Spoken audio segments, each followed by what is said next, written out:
Hello everyone, this is Ria Pahuja from ETCIO and I welcome you all to this session, How Google Cloud is helping businesses and their consumers save. People love savings. Imagine saving money every time you eat out, go shopping, or even buy medicines. Well, Magicpin has already done this through a single application.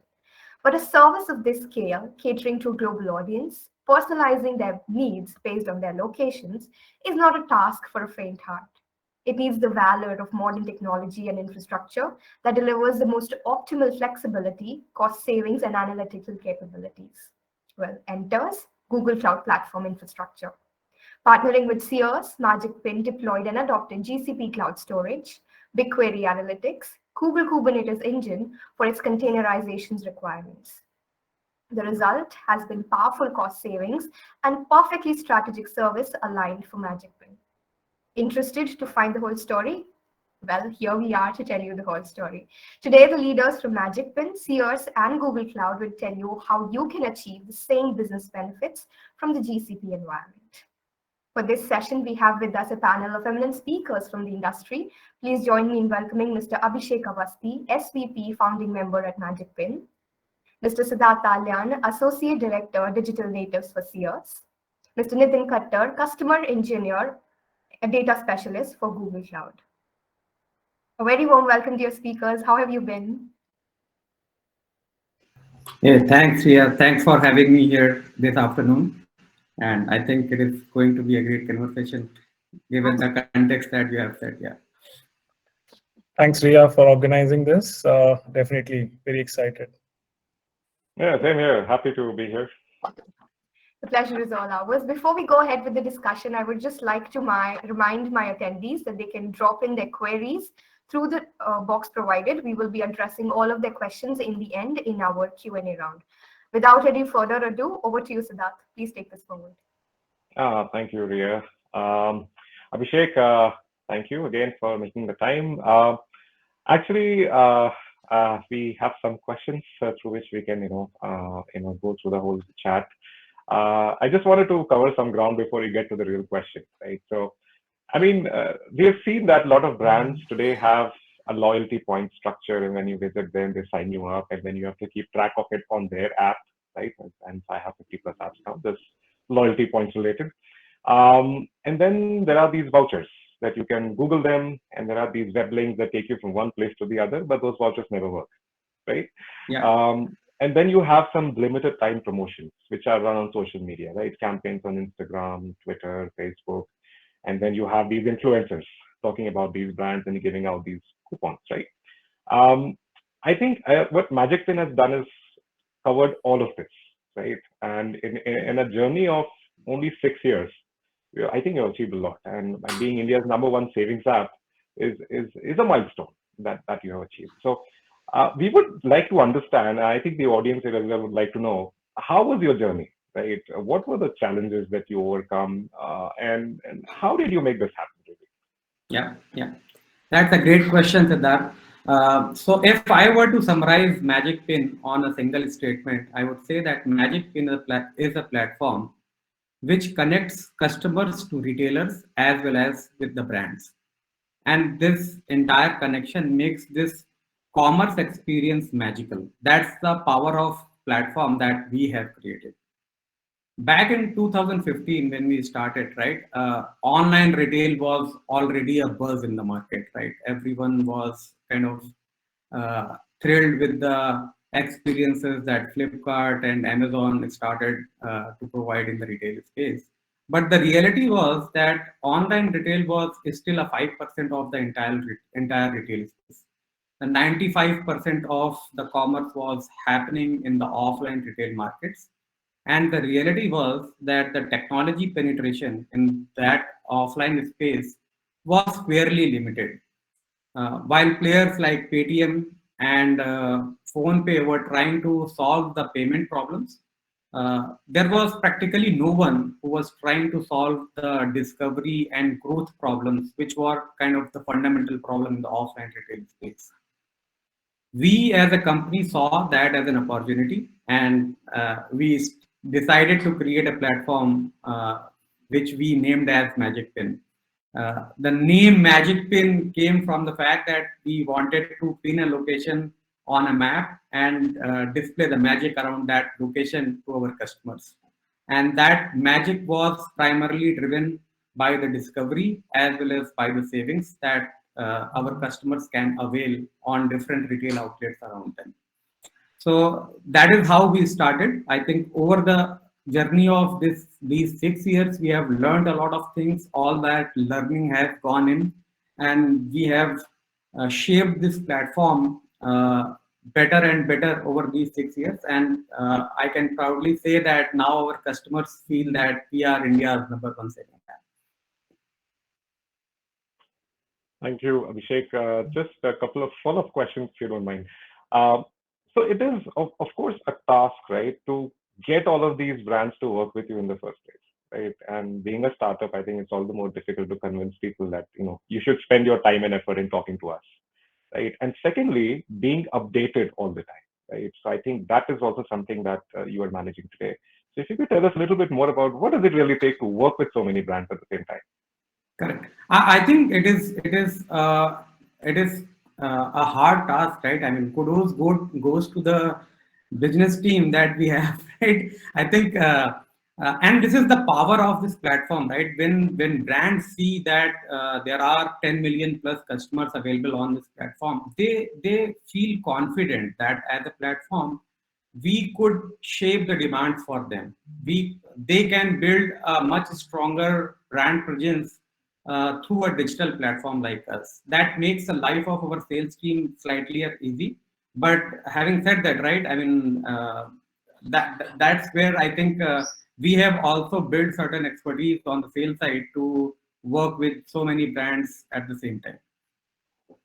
Yeah, I mean, Abhishek, it's just like use cases around Airbnb, it's chicken and egg. I mean, do you get the brands first or do you get the customers first, right? On your So application. for us, How do you solve that?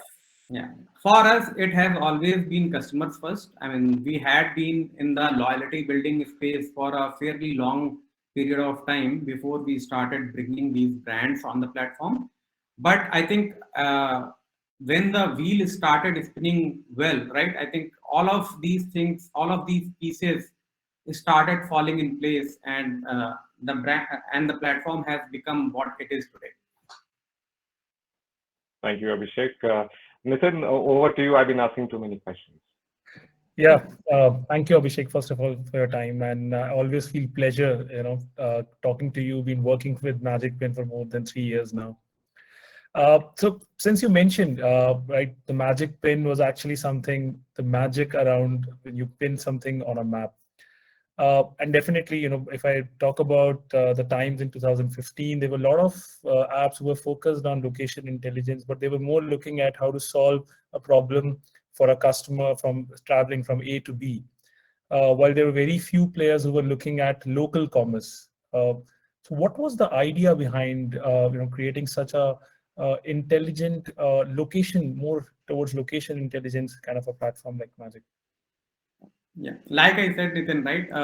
The idea was to enable these local offline retailers and bring discovery and growth to these offline local retailers, right? So I cannot imagine not being a location intelligent platform and do the empowerment to these offline retailers, right? So I think it was, in my opinion, not a choice, right? I mean, you have to be hyper local if you were to shape up demand for an offline retailer. You need to know where these customers are actively shopping, and then that's the only way you could match and shape that demand towards the local retailer. No, definitely, I can very well understand. Would you mind sharing some of the complexities that you must have faced during these location? Because in India, location itself has matured very lately because of local addresses not in there, and then a lot of retail joints being open at smaller places. So what kind of learnings, I think, will be great to hear about it. Absolutely. I think Android as a platform also evolved a lot since the time we had been operational, right? So back in 2020, 2015, 16 time faking location of a customer was a lot easy, right? I think with Android 11 and all, right, there are a lot of complexities which Android as a platform also enforces, right? Unless and until a customer really wants to share the location with you, you cannot basically seek location permission, right? So I think we kind of played it in slightly smarter way. We if I don't know how many of you remember, but originally we were asking our customers to upload a bill from an outlet to claim a cashback, right? So that in a way was a crowdsourcing that we had done to collect the location of a particular outlet. We built certain sophisticated algorithms behind the scenes to narrow down that, okay, if a particular store is falling in this area and there are so many customers who are claiming bills, and we could see the background on the selfies that they are submitting to the platform, and we feel confident that the location of that customer was X, and this location that we have for this outlet is Y. So we could technically figure out that, okay, perhaps there is some correction to be made. So there was a journey of all these corrections which led to the accurate locations eventually for majority of these outlets. Thanks, Abhishek. And I can very well relate. As a personally, I've been the user since the start, and the best part I used to find is like you're getting points for just uploading your bills and giving a selfie in return. So thank you so much, Abhishek. Great. I think just adding to that, Abhishek, having an idea is one thing, but executing it is a very, very difficult task. And especially if it's an app or a marketplace, I think 3 or 4 things that are really important is, first of all, it's the availability. It needs to be up and running the whole time. Latency, that is the speed with which the application reacts to every click. And of course, scalability, ability to onboard millions of people and not crash or have a downtime, and also security, right? User data is much talked about these days. I think 5 to 7 years ago, nobody really cared, but I think today everybody wants to know how my data is being processed, right? So, I mean, of course, all of this works right now for you. Question really is, what kind of technology stack have you adopted that ensured that all of these things work at the same time? Yeah. So I think, Siddharth, this has been a journey, right? When we started, let me admit it, we did not know what eventually we are going to create, right? That's how startups evolve, right? I mean, you start with maybe 20 ideas and maybe 5 of them work eventually, right? Or 2 of them work eventually, right? So to be very honest, when we started, we adopted open source technologies like Magento to begin with, right? And we built something, we ran with it for a certain time frame.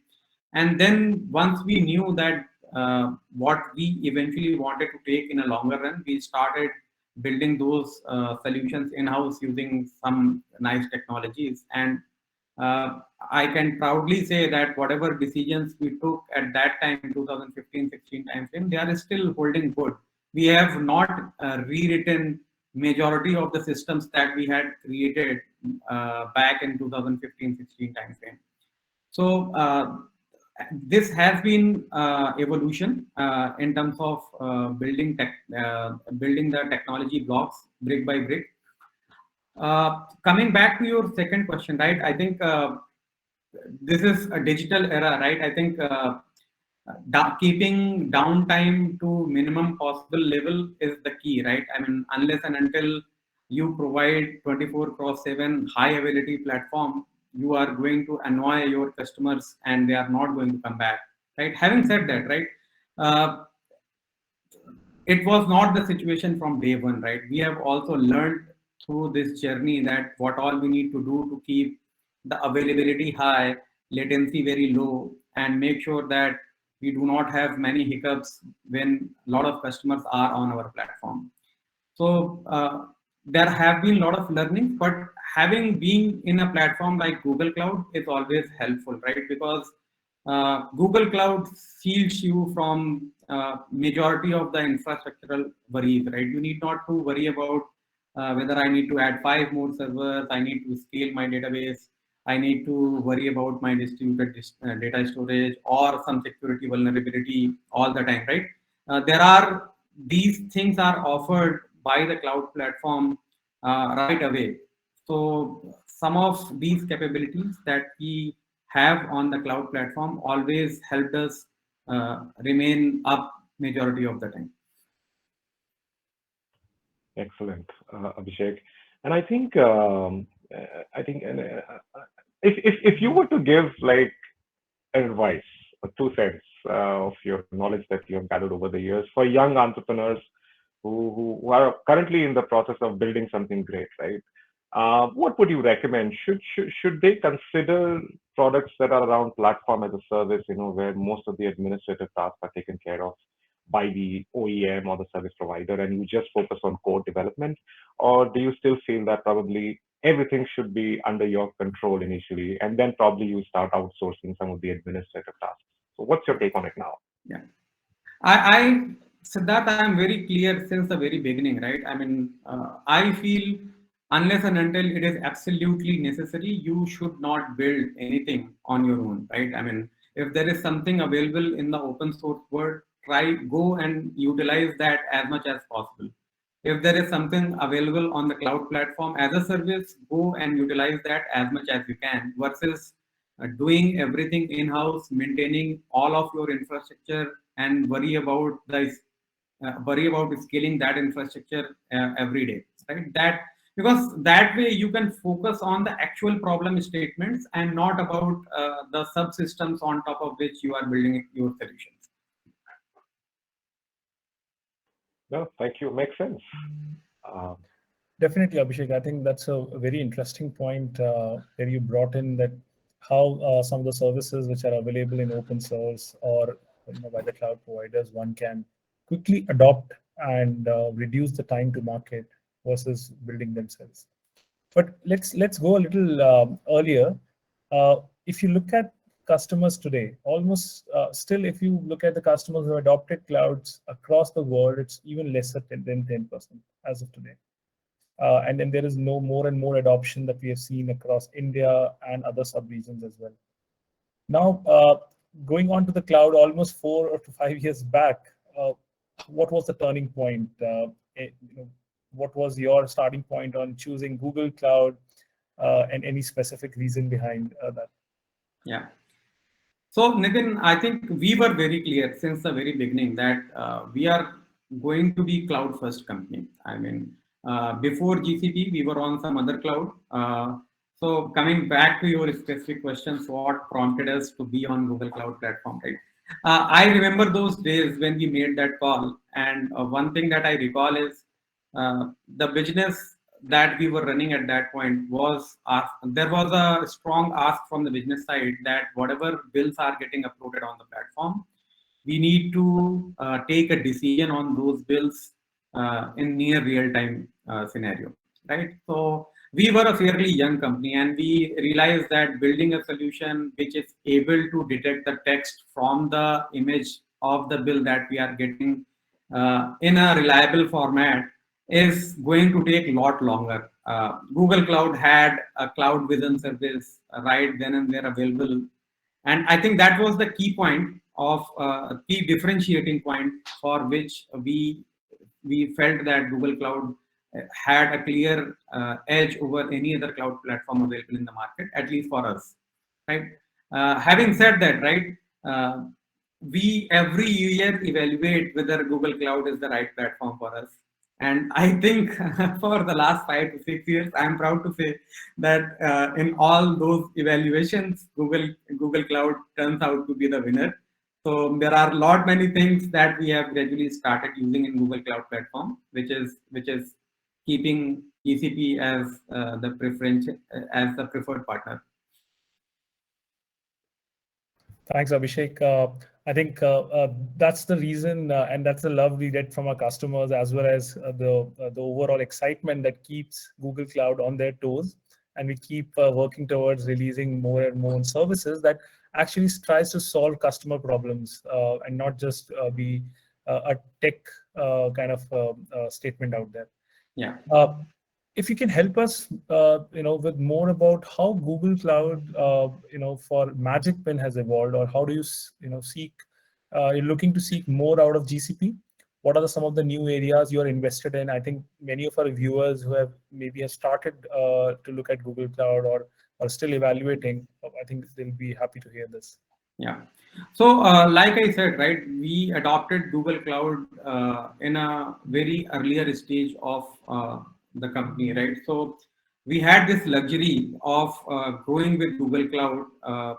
I think this journey has transformed our scale at least 50x, right? So, I can recall the time when we adopted Google Cloud. Perhaps we were doing maybe 10,000 transactions on a monthly basis, right?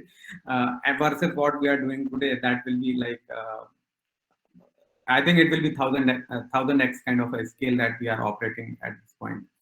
So I feel we have learned a lot of things being in the Google Cloud platform, which otherwise would have been difficult to learn and adopt.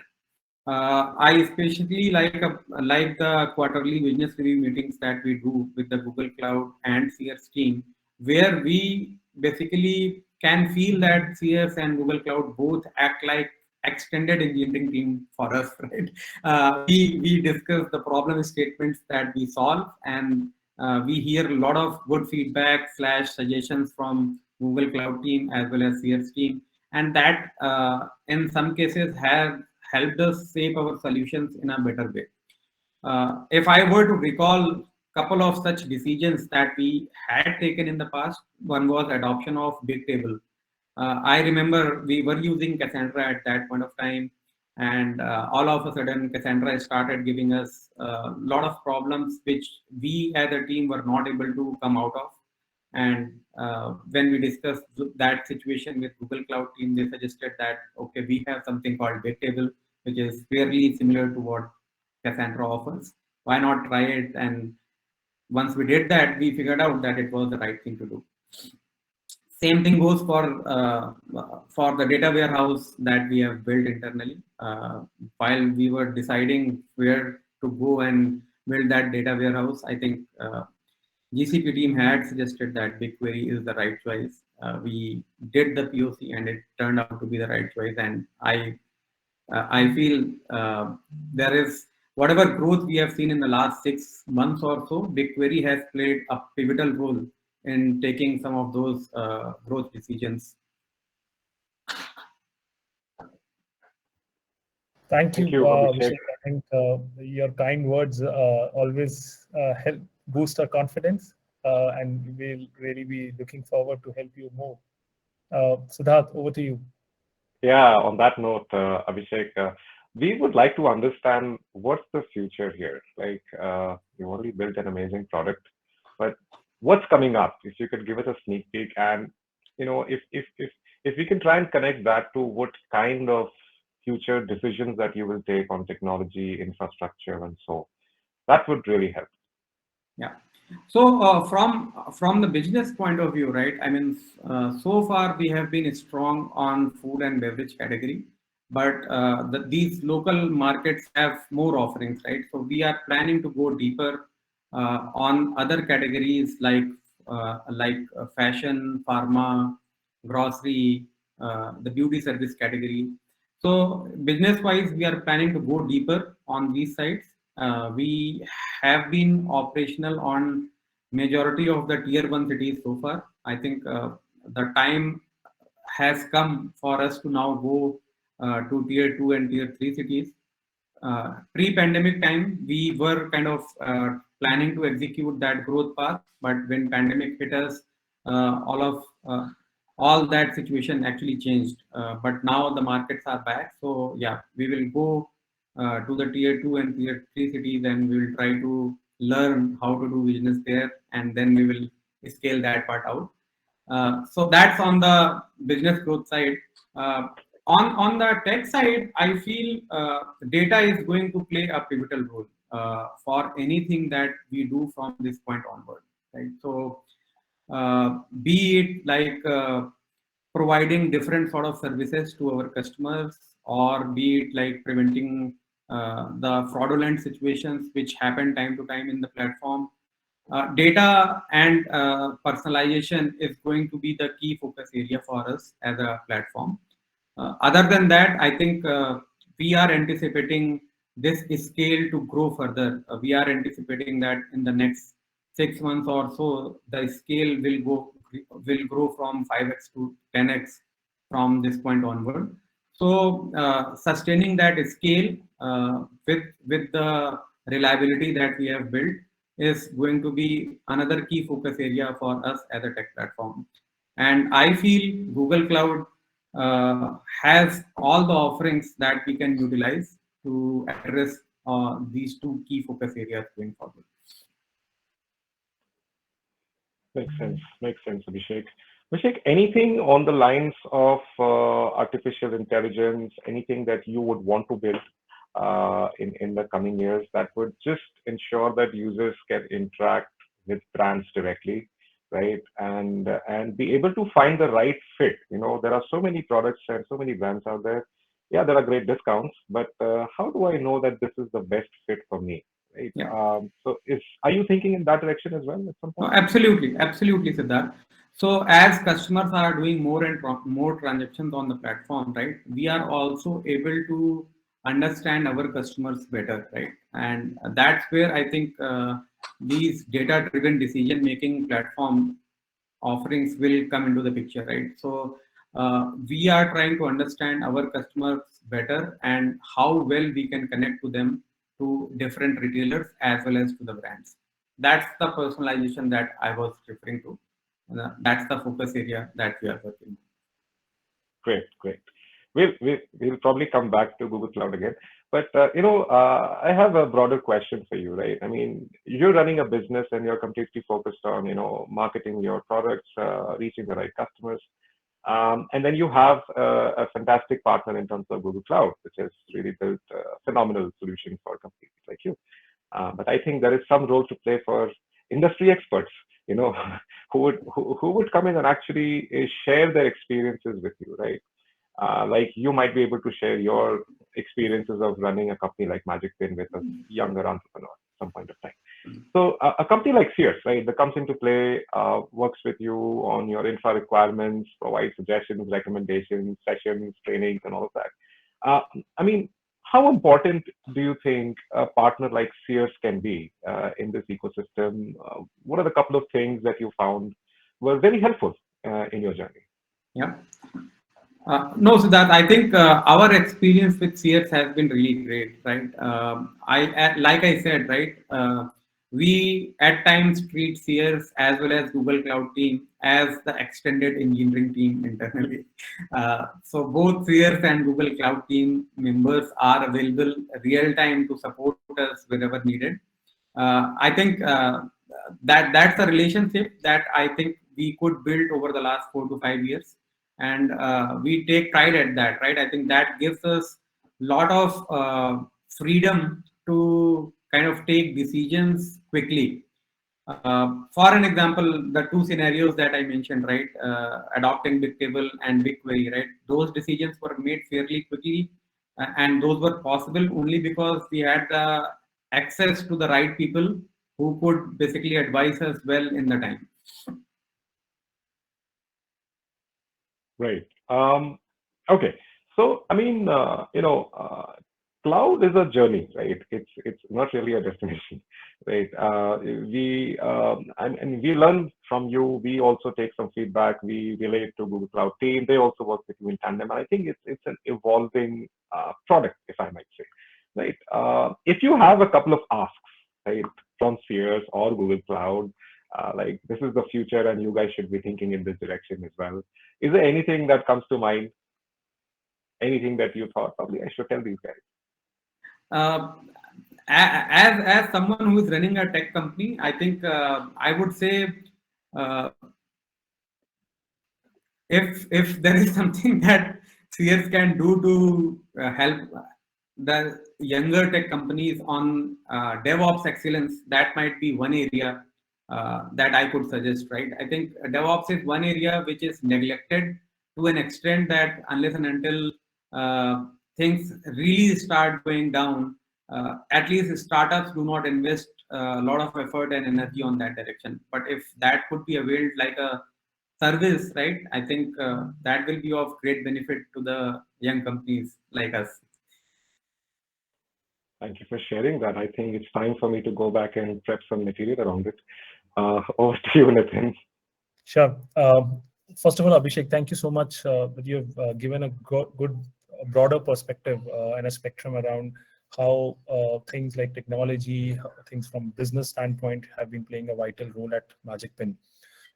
What my next question would be around is, we've seen a lot of companies, for them, business is the bread and butter, the domain that they work in, the industry that they operate in. And many companies, on the flip side, they have been too much focused in building the technology grounds up.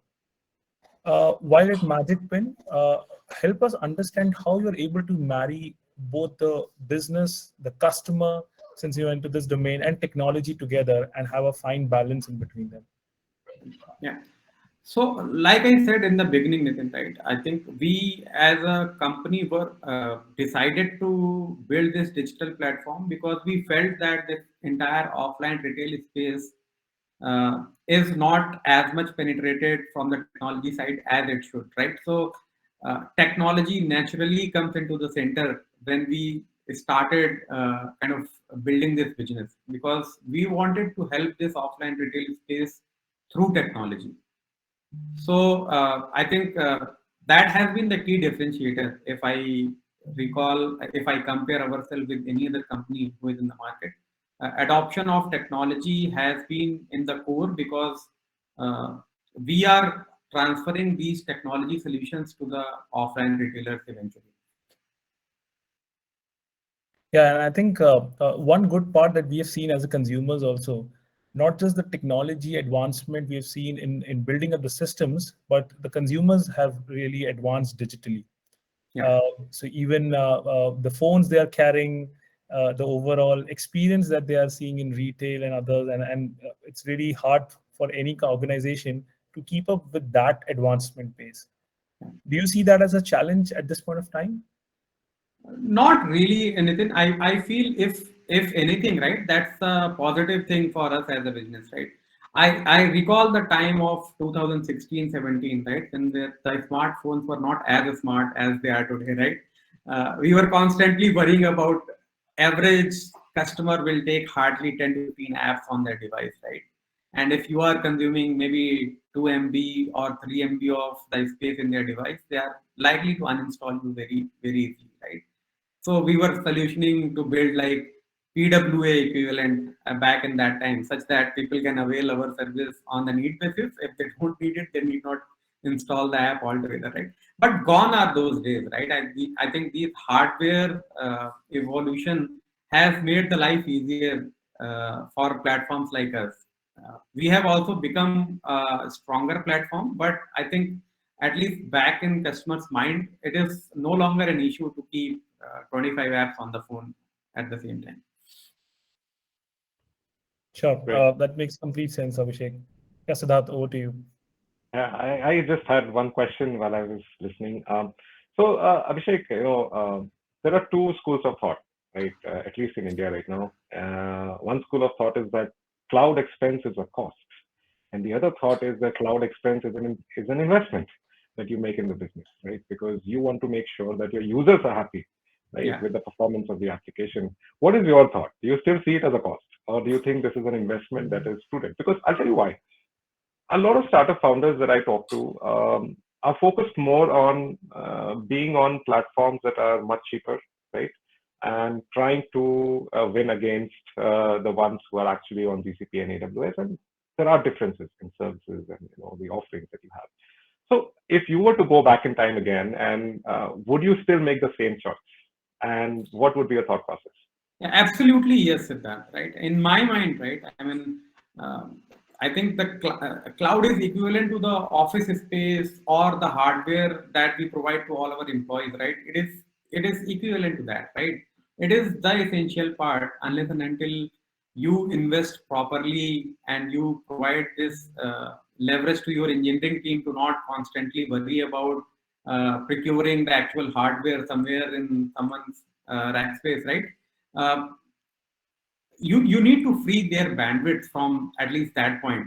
right? So I feel it is an investment. But having said that, right, I think we all are running a business, so that cost of that investment should always be in control. So yeah, I think there has to be a middle ground. But if you were to ask me to choose between 0 and 1, I would say yeah, it is an investment that every company should make. Yeah, that's So, really good to hear, Abhishek, the way you look at it. Yes, Nitin, please go ahead. Abhishek, I think these are exciting times for any organization, and definitely, just like you mentioned, data and AI have playing a vital role. And in fact, with coming augmented reality, a lot of retail stores are now, trying to build themselves on metaverse and similar technologies. Uh, where do you see a commerce platform like yours, loyalty management, whereas affiliate marketing, all of this together? What is the future is for these kind of organizations? I feel within the offline retail space is going to come back a lot stronger than where it was pre-pandemic time. So there is nothing fundamentally wrong, right? People would love to go out and do shopping the way they were doing pre-pandemic time. Though these pandemic times have changed the customer behavior. Some of the things they would like to order online, and with that belief, we built the delivery leg in between these 2 years, right? We as a platform have started offering delivery as a service to our retail partners. So I feel that both sides will continue to grow stronger. People, because they have learned ordering during these 2 years, right? They are not going to kind of forget all of that and go to the offline stores altogether, right? So they will continue to do that. But as a human being, right? I mean, we have been trained to go out and do shopping for our entire life, right? So that is also going to come back stronger. So I feel both the sides have a lot of growth potential, and India is a big market, right? I mean, there is a room for everyone, and I strongly believe that both these sides will continue to grow. And we as a platform are planning to grow deeper on both these sides. As I said, delivery as a service that we had started offering, we have big plans to go big on that side. I think a very fair point. The overall ecosystem is kind of evolving very fast, and so is the organizations. They definitely have to adopt newer systems and newer areas of growth. So coming to the end of the hour, Abhishek, what does growth looks like for Magicpin? Are we planning to target audiences from more tier 2, tier 3 cities? We have seen a very good amount of digital advancements in those cities as well. Are we also looking at those markets? Absolutely. Then we are looking to go in tier 2, tier 3 cities. The plan is to go a little more aggressive on the rest of the categories in tier 1 cities first, and then learn how we can do businesses in tier 2 and tier 3 cities. And once we know, because I'm very sure the learnings in tier 2 and tier 3 cities are going to be little different than what we have learned while doing businesses in tier 1 cities. So tier 1 cities, we are going to go very aggressive. In tier 2, tier 3 cities, we are going to go, but first we will learn and then we will become more aggressive on those segments. Interesting, Abhishek. If I were to ask you a question, right? So business models mostly run on ARPU, right? What is my average revenue for every user that I'm onboarding? Are there plans to go international at some point of time, to say North America, parts of Europe, or even Southeast Asia? Or do you want to stay in India for the next 5 years? What's your plan? Uh, so Siddharth, we were present in Indonesia in the pre-pandemic times. We already started kind of exploring that path. Pandemic changed a lot of things, and that was one thing that we stopped doing. We basically we contracted all those growth plans that we had for international markets. But that's always in the card, right? We already had some experience running our Indonesia business, and we would like to go international in the coming years also. But having said that, right, we have yet not explored the entire country yet. So there is a lot of room to do expansion internally in India itself. Uh, The reason I ask is, Abhishek, once you build that trust, which you have built with so many users in India, and trust me, there are more Indians outside of India than in India right now. People will settle all across the world, right? So the trust, being an Indian brand, actually might be super helpful in actually going to geographies like UK, Canada, where there are a lot of Indians out there, right? yeah, Who would want to have that basic website to go to yeah, find the right deals. So, absolutely, so I'm assuming that that would be on cards at some point of time. absolutely. Yeah. Great. Nitin, if you have any further questions for Abhishek, I think he's Um, been very patient with us. yeah, I think we are almost to our end of conversation. And Abhishek, thank you so much. There have been nothing better than this. We talked about a lot about business, the overall sentiments of the customers, and most important, how technology plays a vital role out there. Siddharth, I'll pass it over to you to share a few words about Sears. Definitely, how Sears has evolved as a partner and have been very Yeah, tangible in this journey, in the cloud journey for many organizations. yeah. I mean, I think I said that earlier as well. A lot of people know Magicpin and Google, but people will be wondering who is the Sears, right? And what are their capabilities? So if you guys don't mind, I have some couple of slides. I'll just walk you through it. And of course, we'll have a Q&A after this for any questions for Abhishek, Nitin, or myself. Just give me a second.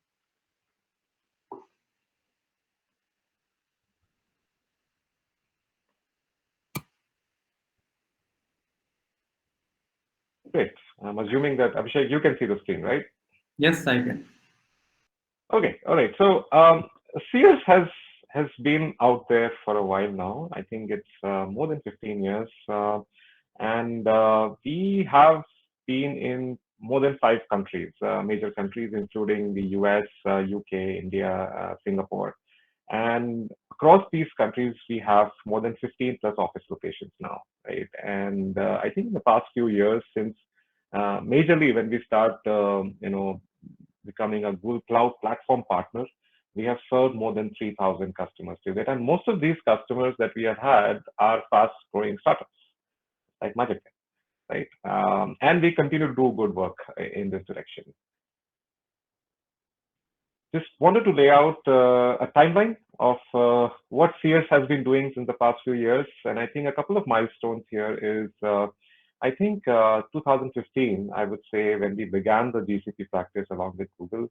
And at that time, I think it was very important to establish trust, not just for Sears, but also for the Google Cloud Platform in an industry that was getting very competitive back then, right? But I think now in 2021, which is another major milestone, is that we finally became the managed service partner. And assuming we are in the top 3 right now globally, wherein we help companies find solutions rather than just the cloud platform. And these are the locations that I was earlier talking about. We are pretty spread out across the world and able to serve customers in almost all time zones.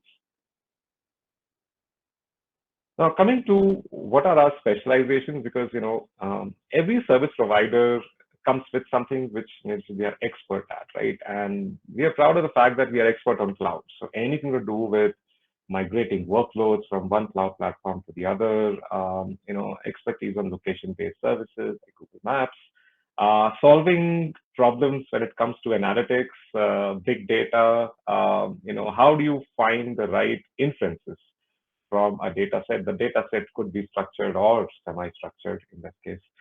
And also work transformation, right? So there's a lot of collaboration that's required these days for companies to grow rapidly. And I think there are solutions out there on the Google platform that we specialize in, and we have helped many companies achieve scale. And when we say many companies, some of the logos that I could gather before this session. But I think what it goes to say is that we work with enterprises, we work with startups, we work with the mid-sized companies, And I think the experience that we could bring to the table for a young entrepreneur who is looking to find the right solution out there, I think this could be priceless. So yeah, that's the introduction to CS, and I hope that was helpful. No, thanks, Siddharth. I think I can very well say, as being working as an architect with Google Cloud from past 3 years, uh, partner do plays a vital role, definitely, and that's really true. At the same time, organizations who already have engineering teams, they have been already working on a lot of business priorities of theirs. There's always very less room for bandwidth, and Abhishek can properly can add to it. A partner helps out in basically easing that bandwidth. And if it is more use case focused, if it is more workload focused, then there's nothing better than that. So, thank you, Siddharth, and thanks, Abhishek. Over to you, Ria. Thank you, Nitin. First of all, as Siddharth mentioned, Abhishek, thank you so much for being patient with us as we ask you a lot of questions here.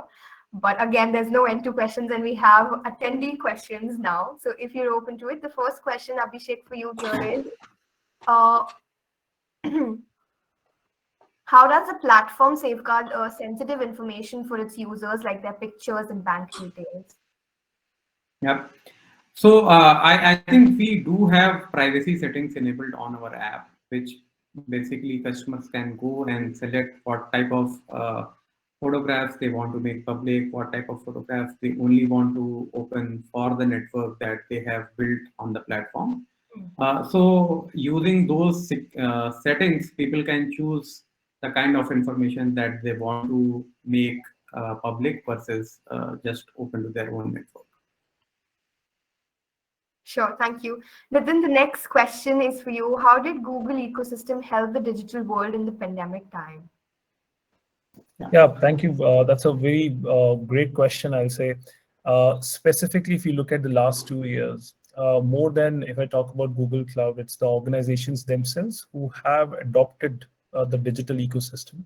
There has been a good amount of trend where we have seen organizations who may be thinking of moving to cloud, but they have not just adopted cloud, but they have gone on almost full blown, developed a lot of things in terms of the innovation, in terms of customer centricity. And that's where Google Cloud has helped them adopt, reduce their time to market with the open ecosystem that Google Cloud brings in, whether it's part of the application modernization or it's part of the data ecosystem.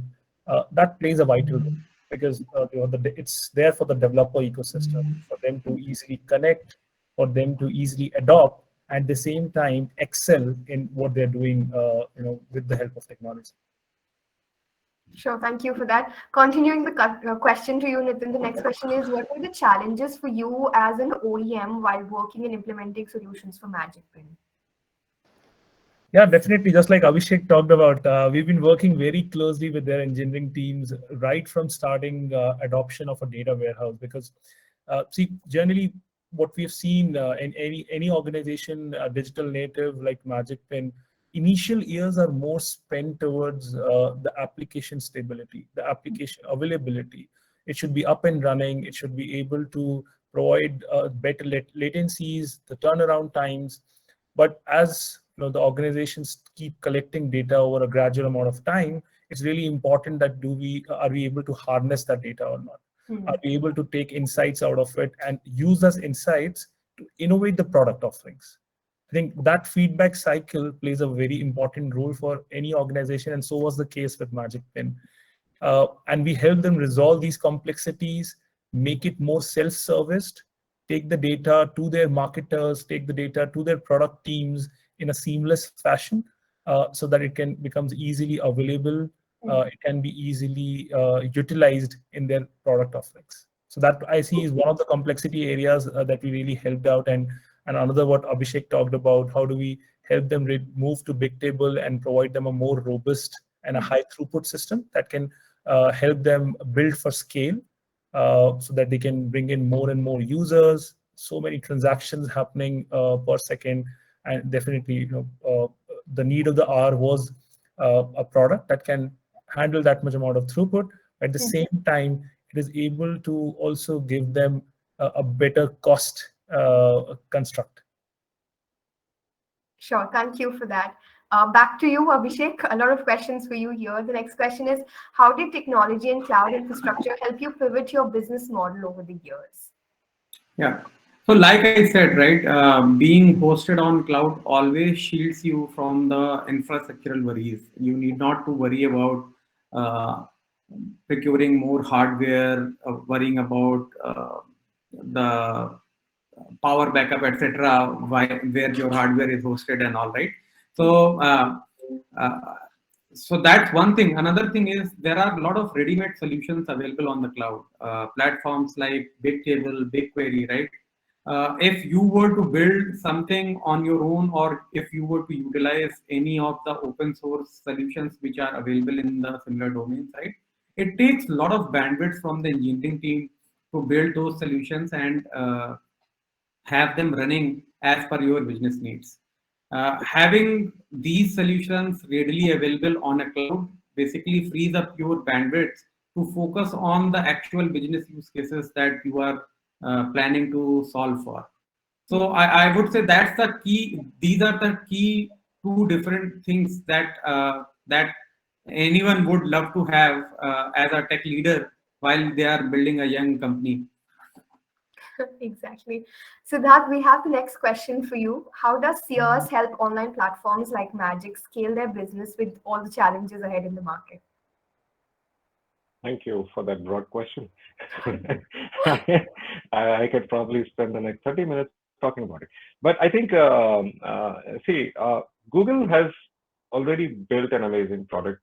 Um, the said entrepreneur in this case, who CS would talk to, already knows what needs to be achieved, right? So there are these business objectives that needs to be achieved. There is a platform out there capable of meeting those business objectives. I think you need someone who would listen, right? Listening to the customer is the first thing that we do. It's very easy to, look at a business and say, hey, this is an e-commerce platform. These are the 5 things you should do, and yeah, you're done, right? But that's not the case because every entrepreneur thinks of the product in a slightly different way. So we listen, and then what we try and do is document everything. I think documentation is one area where we are very strong at. And documentation is not just to create SOWs or statements of work. Documentation is also about what did we discuss, right?